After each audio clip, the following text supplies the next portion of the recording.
And now the fifth wreath. It will be presented by Annette Kirk. Annette is the proud mother of a fallen hero. Her son was Paul Kazupi II. And he too was an extraordinary young man. He played guitar and wrote rock songs. He was a good friend to many. A great soldier to his country. And from the beginning, it was as if Paul were meant to be in uniform. He was born at Fort Riley, Kansas. His mother, Annette, and his father both served in the United States Army, and other family members served in Vietnam in World War II. Paul wanted more than anything to help others who needed help. He trained to be a combat medic, a warrior who helped other warriors. In the heat of battle, Paul would render aid to fellow soldiers. That's what he wanted to do. He wanted to be, and he was the best. In Afghanistan in 2010, he treated an Afghan child who was seriously injured by an improvised explosive. The child's father rushed his son into camp, and it was Paul who ran to the injured child, and he did his best. But the child was too seriously injured, and Paul could not save him. But Paul was there for that young man in his dying moments, and he was awarded a medal for trying.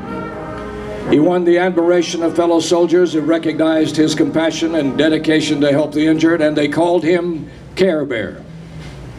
Paul telephoned his mother that night after the young Afghan boy passed away. He needed to talk to someone. His mother listened to his anguish about not being able to save that child, and Paul was showing his true colors. He fought for his country but could not bear to see an innocent child die. His mother knew she had raised him right. He was an American soldier, and she was proud. On August 8, 2010, Army PFC Paul Kazupi was on patrol with his unit in Afghanistan when an improvised bomb exploded near him, and he was killed. He was just 23 years old. When they brought him home to Hillsborough County, a grateful community lined the streets to say thank you and farewell.